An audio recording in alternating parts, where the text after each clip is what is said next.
वंश एक ऐसा बच्चा था जो किसी अजनबी से तो दूर बल्कि रिश्तेदारों से भी ज्यादा बात नहीं करता था, न ही उसके पापा के अलावा किसी के साथ मिक्स होता था। लेकिन सीसीटीवी में वंश ने एक बिल्कुल अजनबी औरत को अपने पास आने दिया, यहाँ तक कि उसे किस भी करने दिया। ये बात रोहन को बड़ी अजीब लगी। ये सब देखकर रोहन थोड़ा परेशान हो गया। वहीं दूसरी तरफ कनिका गुलेरिया हाउस पहुंच गई थी, यानी उसका अपना घर। प्रिया यानी कनिका की सौतेली छोटी बहन, उसी की बर्थडे पार्टी चल रही थी। एक लड़की जमीन पर गिर गई, जिसे देखकर वहां पर खड़ी बाकी लड़कियां उसका मजाक बना रही थी और हंस रही थी। जैसे ही कनिका ने उस लड़की को देखा उसे याद आ गया, वो लड़की उसकी बुआ की बेटी नेहा है। प्रिया नेहा से कह रही है, अगले साल मिस हिमाचल बनूंगी और उसके बाद मिस इंडिया। क्या तुम अभी भी कहोगी तुम्हारी कनिका दीदी मुझसे ज्यादा खूबसूरत है? नेहा जवाब देती है, हाँ कनिका दी सबसे ज्यादा सुंदर है। प्रिया नेहा के हाथ से कनिका की फोटो छीनकर बोलती है, अच्छा तो एक काम करते हैं, वोटिंग करते हैं तो यहाँ पर मौजूद सारे लोग वोट करेंगे। प्रिया सबको कनिका की फोटो दिखाते हुए बोलती है, इसकी मोटी दीदी और मुझ में ज्यादा सुंदर कौन है? ठीक है। ये बात कहकर प्रिया ने अपने एक दोस्त से सिगरेट जलाने का लेटर लिया और कनिका की फोटो जला दी। दूर खड़ी कनिका ये सब चुपचाप देख रही थी। प्रिया वहां मौजूद सब लोगों से बोलती है, सो गाइस आप वोटिंग के साथ तैयार हैं? तो बताओ मुझे कितने वोट मिले? वहां मौजूद सारे लोग प्रिया प्रिया चिल्लाने लगते हैं। प्रिया नेहा से चुटकी बजाकर बोलती है, बेचारी नेहा, सारे वोट तो मुझे ही मिल गए और तुम हार गई। चलो कोई बात नहीं, अब हार ही गई हो तो इसकी सजा तो तुमने मिलनी ही चाहिए। तो तुम्हारी सजा यह है कि तुम्हारी इस खूबसूरत मोटी दीदी की फोटो को मैंने जलाकर जूस के गिलास में डाल दी है, तो बस तुम्हें इसे पीना है। चलो पियो। प्रिया नेहा को पकड़कर जबरदस्ती वो जूस उसको पिलाने लगती है। ये सब देखकर कनिका वहां पर आ जाती है और प्रिया के हाथ से गिलास छीनकर फेंक देती है। कनिका बोलती है, हार और जीत का फैसला खेल खत्म होने के बाद होता है और खेल अब तक खत्म नहीं हुआ है। कनिका ने जमीन पर गिरी नेहा को उठाया। नेहा ने कनिका की आंखों को गौर से देखा। नेहा इन आंखों को, इस आवाज को पहचानती थी। वो समझ गई थी कि यह लड़की कोई और नहीं बल्कि उसकी कनिका दीदी ही थी। नेहा कनिका का नाम लेकर तुरंत उसके गले लग जाती है। ये देखकर प्रिया शॉक थी, उसे अपनी आंखों पर यकीन नहीं हो रहा था। वो समझ नहीं पा रही थी कि कल तक 120 किलो की कनिका आज इतनी फिट फाइन और गॉर्जियस कैसे दिखने लगी। ये चमत्कार आखिर हुआ कैसे? आसपास खड़े प्रिया के सारे दोस्त भी सरप्राइज हो गए। दोस्त आपस में ही बात करने लगे, अरे यार यह कनिका इतनी खूबसूरत कैसे हो गई? ये तो किसी फिल्म की हीरोइन से कम नहीं लग रही। My God you look is gorgeous. सबकी बातें सुनकर कनिका ने बड़े ही रुआब से कहा, जीत किसकी हुई? चलो ये तो पक्का हो गया। अब जो सजा तय की थी, चलो उसको पूरा कर लिया जाए। ये कहते हुए कनिका ने प्रिया की कलाई को पकड़ा और कनिका ने वही जूस का गिलास प्रिया को देते हुए उसे पीने को कहा। प्रिया ने गुस्से से कनिका का हाथ झटक दिया, जिससे जूस का गिलास गिरकर टूट गया। प्रिया गुस्से में झुलसकर बोली, यह कैसे हो सकता है? तुम इतना बदल कैसे सकती हो? तभी वहां पर गिलास टूटने की आवाज सुनकर विराज और कनिका की सौतेली माँ वहां पर भागते हुए आए। उनको वहां पर देखकर प्रिया ने नाटक शुरू कर दिया और एकदम से बेचारी बनकर दिखाने लगी, पापा मम्मा देखो ना, ये कनिका मेरी बर्थडे पार्टी में आकर मेरी पार्टी खराब करना चाहती है। मैंने तो बस इसे इतना कहा कि तुमने अपना वजन कैसे घटाया, और यह कहने लगी कि मैं तुमसे काफी खूबसूरत हूँ और तुम्हारी औकात ही क्या है मेरे सामने? सबके सामने इसने मेरे इंसल्ट की। पापा। प्रिया की बात सुनकर विराज कनिका को भला बुरा कहने लगते हैं, बस करो कनिका, बहुत तमाशा हो गया। एक डिवोर्स पेपर पर साइन करने के लिए और कितना नाटक करोगी तुम? हमारे साथ अंदर आओ, तुमसे कुछ जरूरी बात करनी है। इतना बोलकर विराज अंदर जाने लगते हैं। विराज ने जो कनिका की इंसल्ट की उस पर प्रिया बहुत खुश होती है। कनिका प्रिया से बिना कुछ बोले ही अंदर चली जाती है। विराज कनिका से पूरे 6 साल बाद मिल रहे थे, पर वो अपनी बेटी से मिलने की कोई खुशी चेहरे पर ना जताते हुए सीधे मुद्दे की बात करना शुरू करते हैं। देखो कनिका, जो हो गया सो हो गया, हमें और परेशान करके तुम्हें क्या मिलेगा? तुम मेहरबानी करके इन 2 कागजात पर साइन कर दो।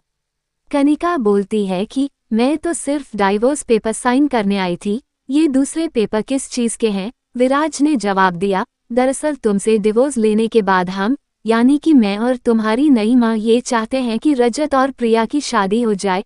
रजत को भी इस शादी से कोई इतराज नहीं है और प्रिया तो पहले से ही रजत को चाहती थी, बस रजत के दादाजी की एक ही इच्छा है। दरअसल तुम्हारी माँ के गुजरने के बाद जो फार्मा कंपनी तुम्हारे नाम हो गई थी, वो कंपनी तुम अपनी छोटी बहन प्रिया को शादी में तोहफे में दे दो। मैंने सारे कागजात तैयार करवा लिए हैं, बस तुम इन पर सिग्नेचर कर दो।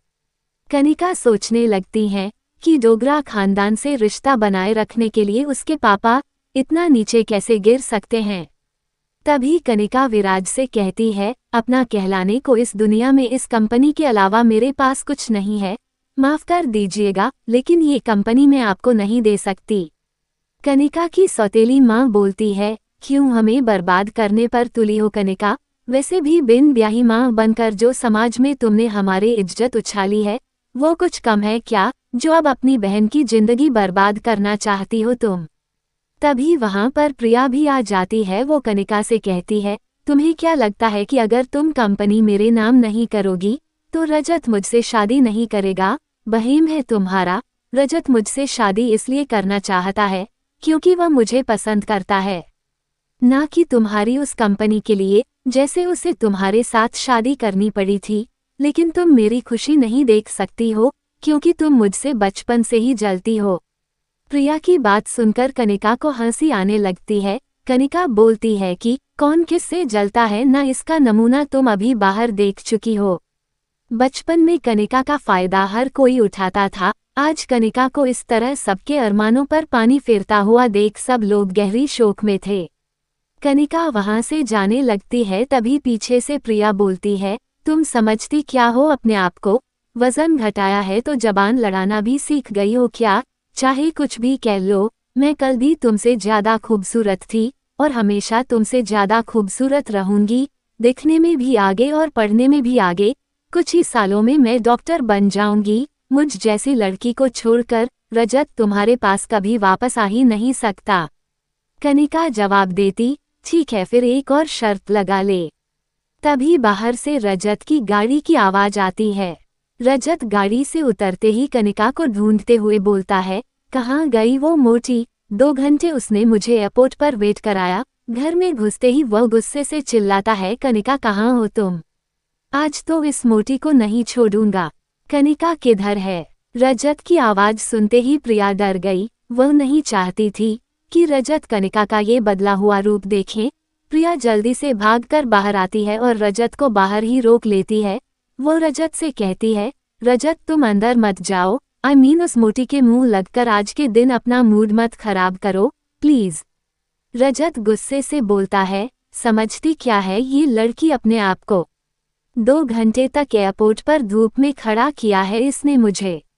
इसे तो प्रिया उसे समझाती है, वह दरअसल तुमसे मिलने पर शर्मा रही होगी। वो जब गई थी तो उसका वजन 120 किलो था, अब 6 साल बाद वो और मोटी हो गई है, इसलिए। देखो रजत, आज मेरा बर्थडे है तो मैं आज तुम्हें ऐसा गिफ्ट देना चाहती हूँ जो तुम हमेशा याद रखो। वैसे मम्मी पापा अंदर बैठकर कनिका से डाइवोर्स पेपर पर साइन करवा रहे हैं। यू नो वॉट, वो तो मान ही नहीं रही थी, तो उसको पैसों का लालच दिया तो वह डाइवोर्स पेपर पर साइन करने के लिए राजी हुई। Come with me. मैंने तुम्हारे लिए बंगलो के पीछे एक शानदार दावत रखी है, तुम वहां अपने दोस्तों के साथ एंजॉय करो और मैं तुम्हारी मनपसंद ड्रिंक और खाने का इंतजाम करती हूँ। कम। प्रिया रजत का हाथ पकड़कर पार्टी में ले जाती है। प्रिया रजत के हाथ में ड्रिंक का गिलास देकर वहां से चली जाती है।